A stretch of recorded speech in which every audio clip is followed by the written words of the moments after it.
Greetings everyone. This week I'm going to start building a cherried out 1970 Honda US90 three-wheeler out of the nastiest scrapyard junk that I can find.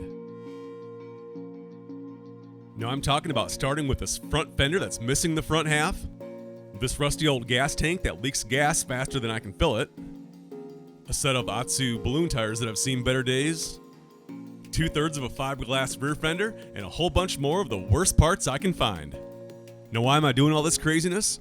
Well, one, I really want to challenge myself and ramp up my skills with this build, and two, this is a gift to all my viewers who weren't happy that I chopped up some ATC 110 frames to build my fat tire conversion bikes. This restoration's for you, dude. I got this US90 Fender off of eBay for about $10, and I think I paid about $9 too much for it. I think it's going to take a lot of super duper sheet metal fabrication to bring this thing back to life.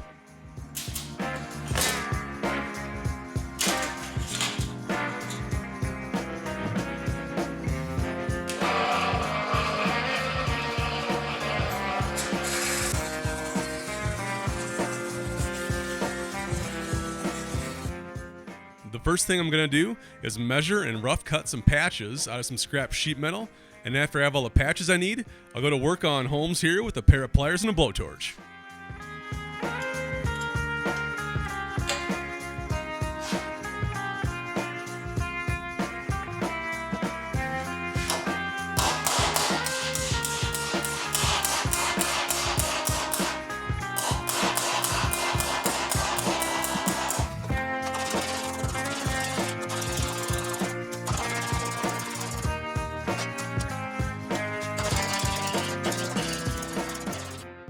Now you'll probably notice that I'm not using any fancy dancy metalworking tools. I'm basically just winging it with a hammer, bandsaw, and some serious determination to get her done.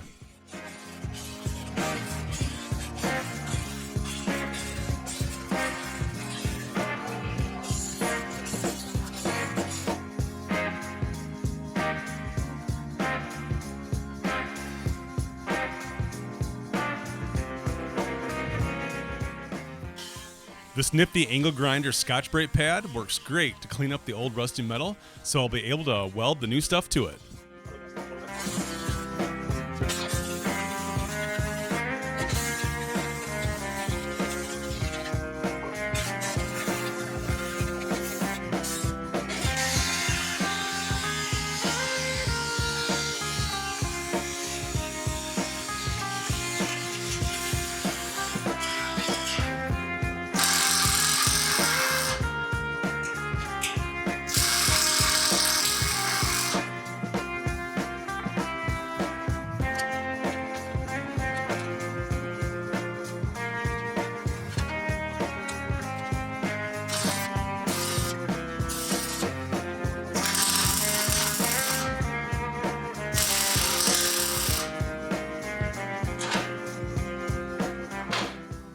Now let's see how it's going to fit the curvature of the tire.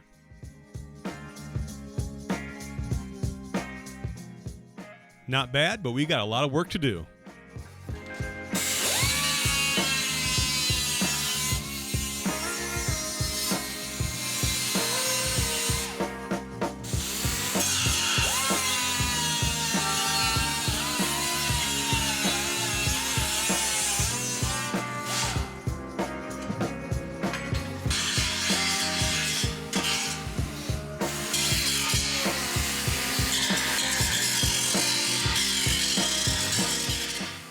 The side patch pieces are going to take a little more effort to get right, since there's kind of a weird compound, concave kind of curve thing going on, but I'm sure I can get it close with enough bending and hammering.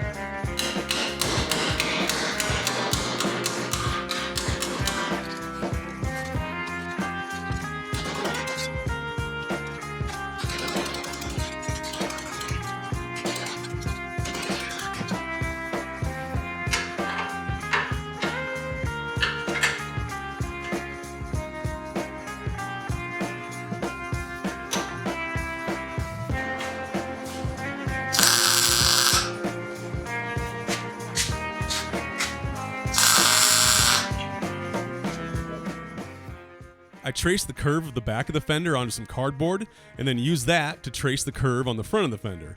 The reason I did that is because I didn't have another US90 fender around to measure, so I figured that's about all I could do. It'll be fine.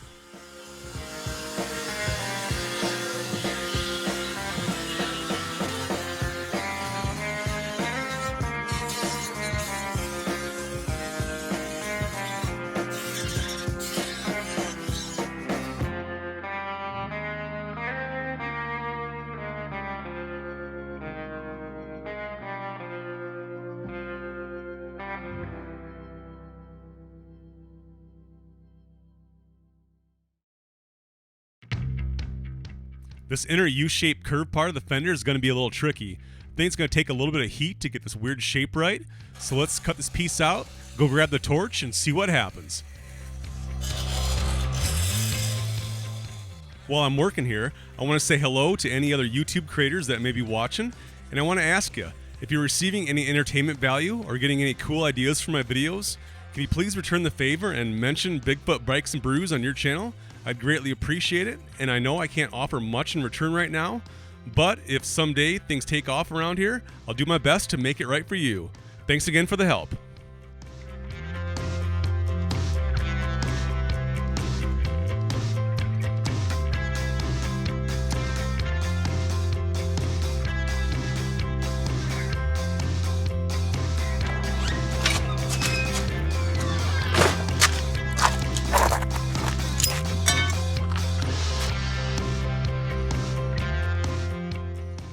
Yeah, that's what I'm talking about. This is going to look great.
Now that all the welding is in place, it's time to take the grinder and smooth everything out.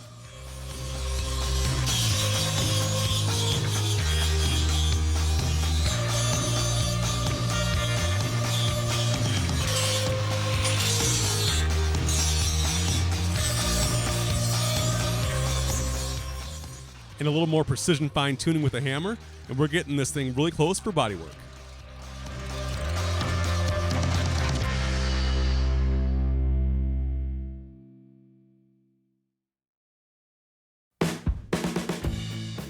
I don't have a bar folding tool or anything to roll the lip of the fender, so my solution is to fake it by welding a rod to the underside.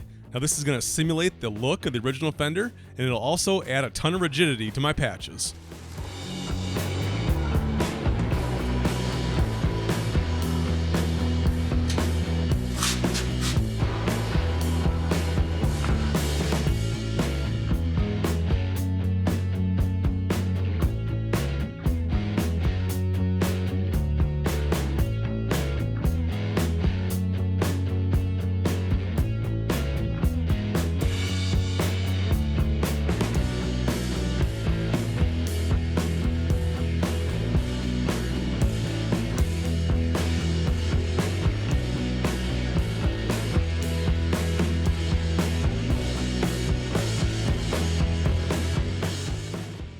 I know it doesn't look like much now, but after a little sanding and filler, I think this thing's gonna work out great.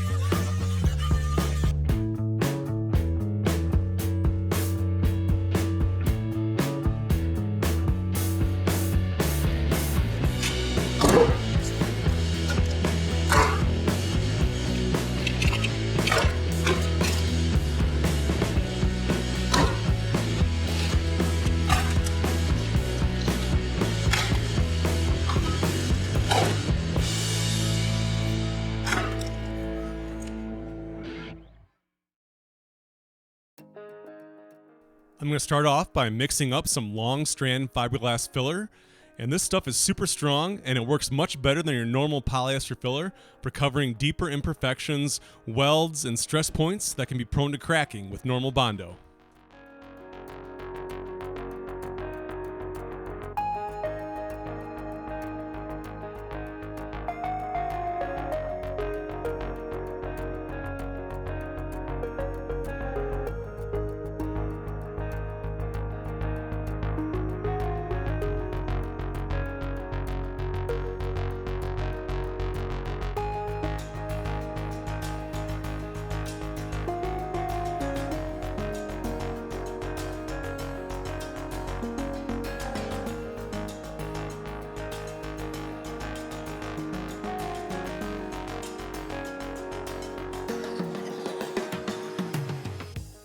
There, I'll let that fiberglass cap set up, and then I'll sand it down with some 80 grit sandpaper until I start to see the metal poking through.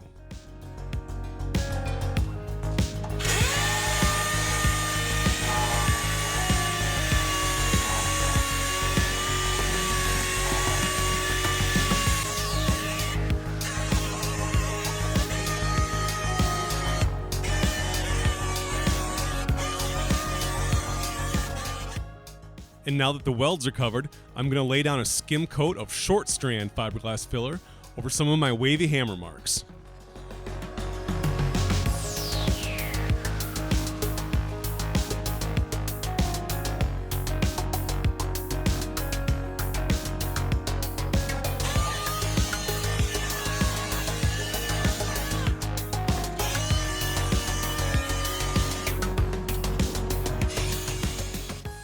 And to finish everything off, I'll lay down a really light coat of normal Bondo and sand that perfectly smooth with some 400 grit paper.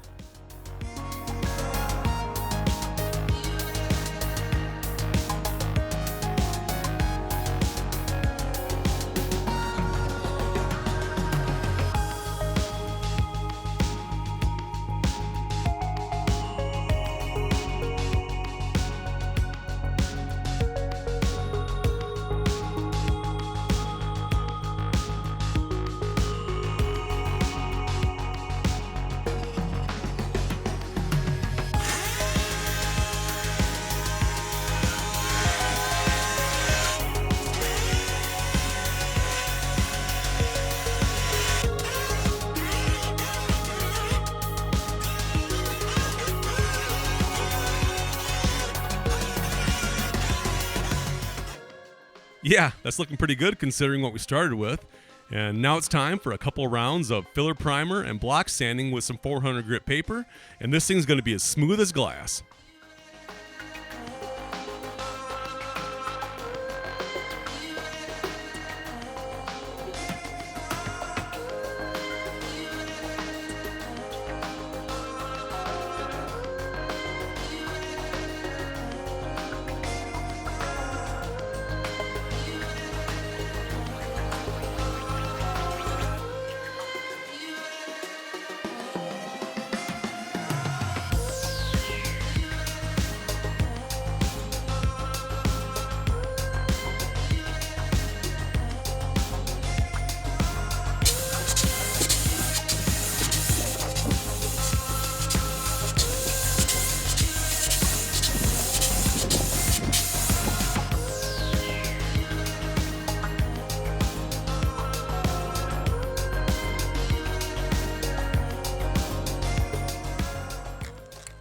The trick to getting super smooth bodywork is to dust your primer with this guide coat black between sandings.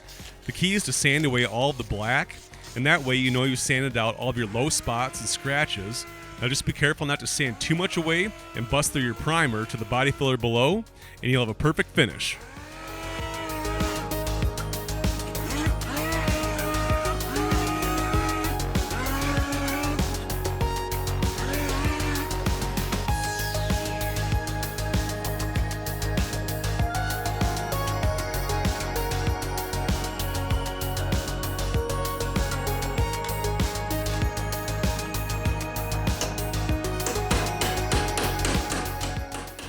I wanted to rivet the mounting bracket onto the fender in a fashion that would look like the factory rivets, so I chopped up some regular old nails, shove them through the mounting holes, and peen them flat on the underside. It looks like the real deal from the top.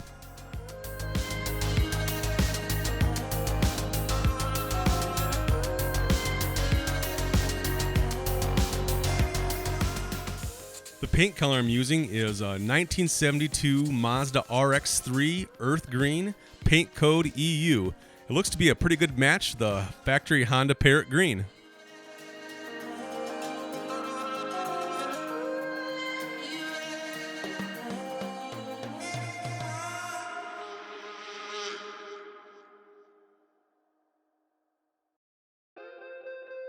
Well, that was a bit of a challenge, but I think it turned out pretty darn sharp for my first go at some serious metalworking with no tools. And now I'm a long ways from finishing up the US90, and I've got some serious fiberglass work to do on the rear fender, but be sure to subscribe if you haven't already, because I'm going to have that video out in the near future, and you don't want to miss out on that fun. And if you received any value from this video, please return the favor and click the like button and share my videos with your friends on social media. I really do appreciate all of you out there that have been helping me in the past with all of that. So thanks again. And if you want to check out more Bigfoot Bikes and Brews content, you can click the video on the left, or you can click the video on the right to check out last week's video. And I'll see you next time.